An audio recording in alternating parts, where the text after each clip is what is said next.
morning, everyone. It's Robert from On My Turntable. Hope you have a great morning this morning. It is Wednesday morning, as always, a coffee kind of morning. Cheers, everyone. Hope everyone's doing well. This is going to be another Which Album is Better series. I've been kind of promoting this for the last couple of days.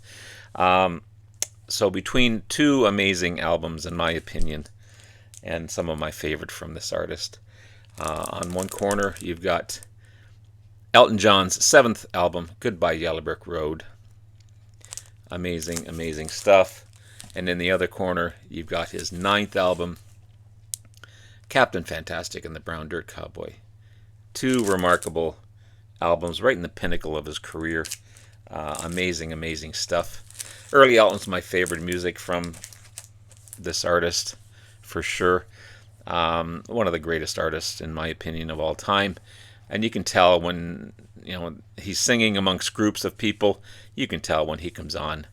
Elton's voice just, soars over everyone else's. Again, I think two of these are some of his best albums. There's many others, but again, I prefer his early stuff over his later stuff. I did a survey on my channel, and out of 41 votes, thank you everyone who voted as well. Goodbye came out ahead at 66%, and over Captain Fantastic at 34%. There's the survey results there. Kind of surprising, but at the same time, not so much, because again, Yellow Brick Road is more commercial than Captain Fantastic. So, more plays on the radio, that type of thing. But which album do you prefer? I'm going to tell you mine at the end of the video, so you guys stick around and watch this video. Just to tease you. So, Goodbye Yellow Brick Road, 7th album by Elton John, as I said. The amazing singer, songwriter, composer, collaborator with long-term writer Bernie Taupin. There's a picture of him in here. An early, younger Bernie Taupin. There he is there. And again, with the Elton John Band, you've got Davey Johnson, you've got Nigel Olsson on drums, and Dee Murray on bass. Okay. Released in 1973, 17 tracks on this album. Huge, huge hits. Became a commercial success and one of his greatest albums, as I said. Number 1 of the Billboard charts, and regarded as Elton's opus album. In 2020, it was ranked as one of the 112 out of 500 greatest albums of all time. Went 8 times platinum. Listed in the book of 1,001 albums you must hear before you die. Just remarkable stuff. So again, a triple, quadruple gatefold here. Okay. When I was younger, I stared at this thing for forever, just reading every lyric and looking at every picture, and that's what you do when you had albums back in the day. So you've got side 1, Funeral for a Friend, Love Lies Bleeding, kind of his Stairway to Heaven. I always refer to big tracks like Stairway to Heaven. Candle in the Wind, the amazing, beautiful song. Benny and the Jets, the big hit. I love that live sound of that song. Goodbye Yellow Brick Road, the title track. This song has no title. Gray Seal, Jamaica Jerk Off, kind of a weird kind of track. I've seen that movie too, kind of dramatic. Reminds you of the 40s and 30s. Sweet Painted Lady, The Ballad of Danny Bailey, 1909 to 34. Dirty Little Girl, All the Girls Love Alice. That was kind of a mystifying song for me, for sure. Side 4 is Your Sister Can't Twist, But She Can Rock and Roll.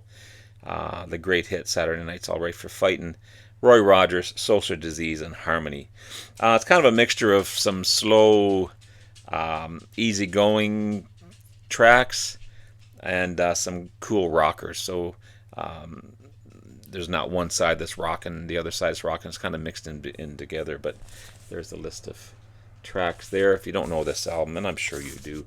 And that classic photo of Elton on the front.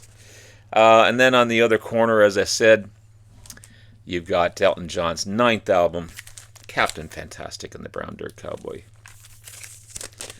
Of course, Captain Fantastic is Elton. The Brown Dirt Cowboy is Bernie Taupin. And again, I stared at this thing for forever. There's so much going on in this cover. There's the back cover as well. There's Bernie there. And then inside you've got some cool glossy photos of the band and of Bernie Taupin and Elton together as well. There's also a booklet in here with some cool, just the this thing took me. There's early Elton there. Yeah, just his childhood, because this was almost an autobiography album between or about Bernie and Elton, and them coming up through the music industry and all the struggles that they had, and everything else they went through. But it's a beautiful album cover, and there's the vinyl there. I guess I should have shown Goodbye as Y'all as well. But poly sleeves on this one. This is a remastered. That's not the original. But the album was written, as I said, as a biography of the early careers of Bernie and Elton, coming up through the business. Became an instant success, this album. Certified gold before the album was even released. How many albums do that? Not too many. Sold 14 million copies in over 4 days. That's remarkable. It remained at the top of the charts for 7 weeks. Unfortunately, it'd be the last to feature the Elton John Band. There they are there. You've got, again, Davy Johnson on guitar, Dee Murray on bass, Nigel Olsson on drums, and this one also has Ray Cooper on percussion, which is the guy in the corner there. They'd come back later on, but this, for a while, he wouldn't have the original Elton John Band, which I absolutely loved. I think it's some of the best work that he's done with this band. The album ranked 158 of the top 500 greatest albums of all time. And Elton John said in an interview with Cameron Crowe that the Captain Fantastic and the Brown Dirt Cowboy was his finest work because it wasn't commercial. And it was built on the songs and the writing alone, which I kind of agree with. Just look at the graphics and everything to look at. You could spend hours just looking at this cover. So I will tell you at the end of this video which album I prefer, but I just want to share quickly some of the other cool stuff I have from Elton. So this is the U.S. covered version of Empty Sky, released in the U.S. in 1975. Empty Sky in the U.K. showed Elton on the cover, and it was released in 1969. But this was kind of the album that gave us a glimpse of what was yet to come from Elton John. Really good stuff. Really good stuff. Then you've got his third album, Tumbleweed Connection, 1970 release. This is a great album. It's a concept album of country and western themes, Americana themes. I love the album. I think it's fantastic. Glad I have it in my collection. And then you've got Madman Across the Water. This is a HMCD, Japanese deluxe version of the album. A lot of stuff in this one. I'll go through this one day, but even the writing is all in Japanese. It's his fourth album and his third to be released in 1971. So imagine 3 albums in 1 year. That's just remarkable. But yeah, cool stuff. It's also a progressive album. It includes Rick Wakeman on I say that 10 times fast. Rick Wakeman on Hammond organ on 2 tracks as well. Great singles in Leave On and Tiny Dancer. And then I've got 1972's Honky Chateau, his 5th album. This is on the Uni label. A number 1 selling album. Includes Rocket Man, Honky Cat. Great album. Don't Shoot Me, I'm Only the Piano Player. His 6th album, 1973 release. Cool stuff. You've got Elderberry Wine, Crocodile Rock, Daniel. And finally, this came out in 2022. This is Regimental Sergeant Zippo, the debut album that never was. This was meant to be his debut album in originally recorded in 1967-68. But his publisher didn't agree with the material on the album, so they recorded Empty Sky instead.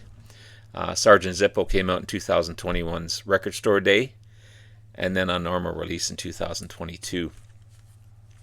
But it's a great album. They've done a great job in reproducing some of these tracks.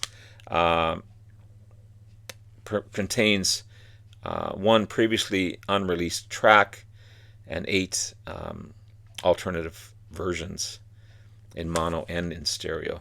So you got the mono mix on one side, the stereo mix on the other. So that's my Elton John collection. So what did I decide? As much as I love both albums and everything I just shared with you, this one being a hugely successful, commercial successful album, and this one being some great stuff on this one. I'm going to choose Captain Fantastic and the Brown Dirt Cowboy for the depth of the songs, the production, the songwriting. There's less fill on this one, like there is on Goodbye. I do love this one very much, for sure. And both were a huge part of my life. But in another month, that could change, and I could choose this one over this one here. But for now, I'm going to choose Captain Fantastic and the Brown Dirt Cowboy. Let me know in the comments below what you think. If you like these two, or you like the ones I just showed you, let me know that. And that's it, guys. Thank you very much for watching. Love you all. Have yourself a great rest of the day. We'll talk to you again soon. Bye now.